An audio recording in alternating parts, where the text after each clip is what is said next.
Will the youth movement in Indiana get the Pacers back to the playoffs?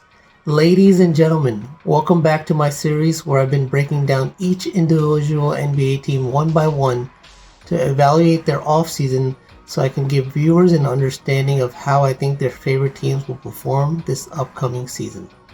The team we'll take a look at today is the Indiana Pacers. The Pacers won 35 games last season, finishing 11th in the Eastern Conference and just missed out on the play-in tournament. The season before that, they had won 25 games. Rick Carlisle's returned to coach in the Indiana Pacers, and he's 2 years in and putting his footprint on the team. In his first year, they acquired Tyrese Halliburton and Buddy Hield, and the two have helped transform the roster. Then last year, they drafted Benedict Mathurin. So the Pacers are really on the right track. They've made all the right moves to set up the 2023 offseason. The Pacers had the 7th overall pick in the NBA draft. They sent that pick to acquire multiple second-round picks and the draft rights to Jarace Walker from the University of Houston. Jarace was an excellent two-way player that averaged 11 points, 7 rebounds, 2 assists, a steal, and over a block a game while shooting 47% from the field and 35% from three. He has the looks of a two-way star. That will be a very good NBA player for many years to come. I believe he'll start in the rotation as a backup four.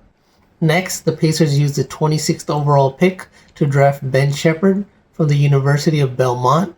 Ben was a 4-year player, and in his senior season, he averaged 19 points, 5 rebounds, 3 assists, a steal, on almost 48% shooting from the field, while shooting 42% from three. Ben will be a very good player, but I don't expect him to be in the rotation to start the season. The Pacers also drafted Isaiah Wong with the 55th pick in the second round. Isaiah was a 4-year player at the University of Miami, where he averaged 16 points, 4 rebounds, 3 assists, and over a steal a game while shooting 45% from the field and 38% from three. Isaiah is on a 2-way contract, and I don't expect him to play much at all this season. The Pacers also drafted Julian Strawther and Jalen Pickett, who they sent to the Denver Nuggets, and picked up a 2024 first-round pick. This further helps their asset cupboards. The Pacers made an extremely important free agent signing when they shelled out 2 years and $45 million to NBA champion Bruce Brown. Bruce was coming off a fantastic season last year where he averaged 12 points, 4 rebounds, and 3 assists while shooting 48% from the field and 36% from three. His impacts are not fully in his numbers though, as he's a 1 through 4 positionless defender in the NBA. He can switch every assignment, and he never backs down, from any challenge. He played big, to help Denver get their first NBA championship, and I believe this is an excellent signing for Indiana. It is a little bit risky in terms of annual average salary, but the Pacers have a club option on Bruce Brown, so they really only owe him $22.5 million this upcoming season, and then they can make a decision on if they should continue, employing Brown as an Indiana Pacer, but I think he'll be a huge addition to the ball club. The Pacers also handed out a very significant contract extension to Tyrese Halliburton. 5 years and $206 million on a Supermax contract extension for the young point guard who's only played for 3 years but has proven that he is a star. Tyrese will be the franchise cornerstone for many years to come, and this is an excellent move to gain his commitment to the franchise. The Pacers also made 2 very important trades, one incoming and one outgoing. So first, let's look at the outgoing trade where Indiana sent Chris Duarte to the Kings for 2 second-round picks. Duarte was extremely impressive in his rookie year, but in year 2 he lost a lot of minutes to Benedict Mathurin as well as a host of injuries. So I do believe it's a good move that opens up more playing time for their younger guys, while also doing right by Chris Duarte and giving him an opportunity to play more minutes in Sacramento.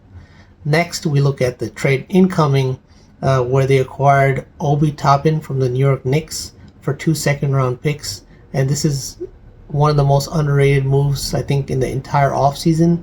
Obi Toppin has showed that he can be an excellent player. In just 15 minutes a night, in his first 3 years, he scored 7 points per game while shooting nearly 50% from the field and 33% from 3. He has never gotten enough playing time. I believe this will be an excellent fit for Obi, as the Pacers behind Tyrese Halliburton love playing at a very fast pace, and Obi is an excellent finisher in transition, so he'll be getting a lot of easy baskets every night. Ultimately, the Indiana Pacers have an excellent starting lineup, in my opinion. Tyrese Halliburton, who we've talked about quite a bit already in this video, but he averaged 21 points, 10 assists, while shooting 49% from the field and 40% from 3 last season. Also shot 87% from the free throw line, so just barely missed out on a 50-40-90 season, and I'm sure that's what he's aiming for this upcoming season. He made his first All-Star team, and there's so many more to come for him for such a promising young player.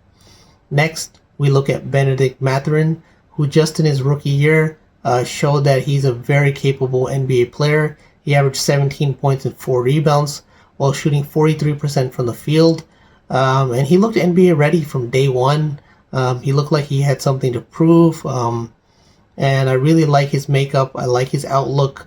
And the Pacers have cleared some rotational space for him. And he will be a key starter for this team. Then we have the aforementioned Bruce Brown as well as Obi Toppin. Brown has started quite a few games in his career, so he is used to, the starting lineup. Obi Toppin, unfortunately, has not started all that much, but anytime he has started, he's been dominant. He's been a very good player, and I think this is an extremely, extremely good pickup by Indiana. Then we move to the center spot, where we look at Miles Turner. He's not talked about much at all, but he's a fantastic player, and he had a career year last season where he averaged 18 points per game while grabbing 7.5 rebounds, shooting 55% from the floor as well as 37% from 3. And he had over 2 blocks a game, so he's a phenomenal shot blocker. He can stretch the floor while also playing inside, and he complements this team really, really well. Overall, this team is very good. They've consistently made improvements, and behind the stark coaching of Rick Carlisle, I truly believe that the Indiana Pacers will be making the play-in tournament this season. If you liked the video, please subscribe to the channel. Thank you so much. Take care.